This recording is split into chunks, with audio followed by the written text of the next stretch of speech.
Bismillahirrahmanirrahim. Assalamualaikum warahmatullahi wabarakatuh. Alhamdulillahi wa kafa, wassalatu wassalamu ala nabiyil mustafa wa ala alihi wa ashabihi wa man ihtada. Asyhadu an la ilaha illallah wa asyhadu anna Muhammadan abduhu wa rasuluhu la nabiyya ba'dah. Kaum muslimin rahimakumullah, tidak seorang pun yang boleh menyandarkan kabar mengenai hal gaib kecuali berdasarkan Al-Quran dan hadis yang sahih. Pernyataan mengenai ruh sebenarnya sudah ada sejak zaman Rasulullah dan para sahabat. Para nabi diperintah oleh Allah Subhanahu wa taala untuk menjawab, ruh itu adalah urusan Rabbku. Surat Al-Isra ayat 85. Dulu menjelang wafatnya Nabi sallallahu alaihi wasallam, Allah Subhanahu wa taala memperlihatkan pahala yang berlimpah dan ganjaran yang besar yang akan mereka dapatkan di sisinya di akhirat. Allah Subhanahu wa taala juga memberikan pilihan kepada mereka, apakah mereka ingin tetap di dunia atau pindah ke tempat yang sangat mulia. Tidak diragukan lagi bahwa Nabi memilih ke tempat yang abadi, yakni akhirat. Berdasarkan hadis riwayat Bukhari, Ummul Mukminin Aisyah radhiyallahu anha berkata, ketika malaikat pencabut nyawa datang kepada Rasulullah sementara kepala beliau di pangkuan saya, maka Rasulullah pingsan beberapa saat dan tak lama kemudian ia sadar kembali. Lalu beliau menatap ke atas langit-langit rumah sambil mengucapkan, "Ya Allah, pertemukanlah aku dengan teman-teman yang paling mulia." Aisyah berkata, dengan demikian Rasulullah tidak memilih untuk hidup lebih lama lagi bersama kami. Saya ingat yang pernah beliau sampaikan kepada kami ketika beliau masih sehat. Itulah kata-kata terakhir yang beliau ucapkan.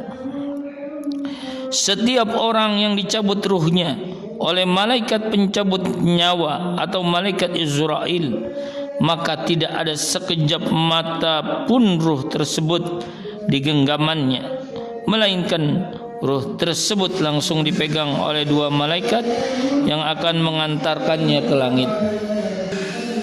Bagi seorang muslim yang soleh dan taat kepada Allah Subhanahu wa taala, maka sebelum diantar ke langit, ia dibalut dengan kain kapan dari surga dan diberi wangi-wangian dari surga yang wanginya melebihi minyak kasturi, sehingga apabila datang kematian kepada salah seorang di antara kamu, ia diwafatkan oleh malaikat-malaikat kami, dan malaikat-malaikat kami itu tidak melalaikan kewajibannya.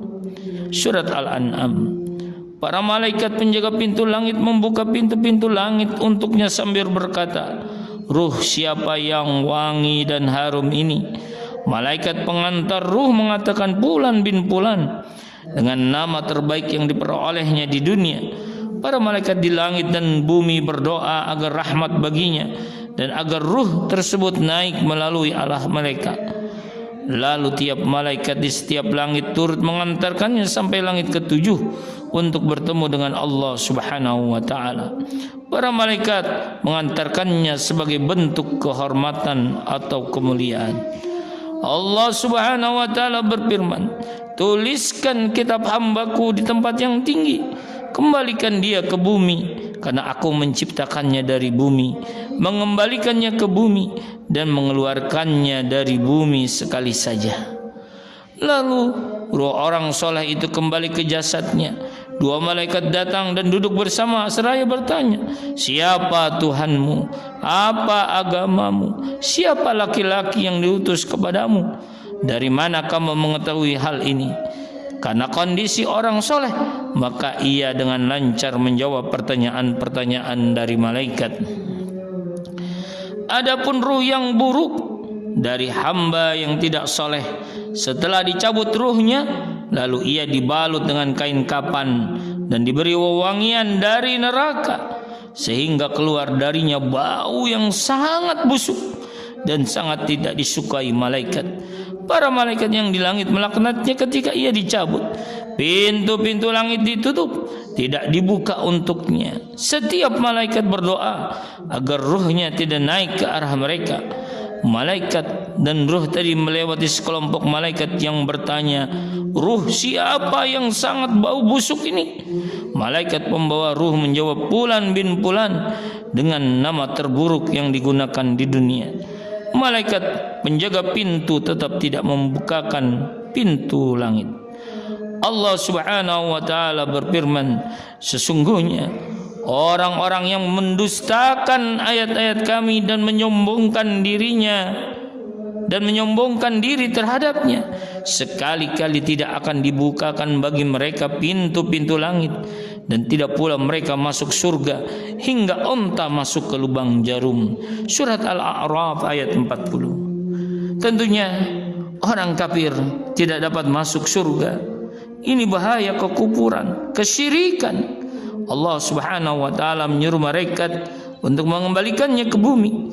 Akibat pintu-pintu langit tidak dibuka untuknya, maka ruh tersebut dilempar dengan keras dari tempat yang tinggi sampai kembali ke jasadnya, hingga akhirnya nanti datang malaikat mendekatinya untuk bertanya dan memberikan balasan terhadap perbuatannya selama masih hidup.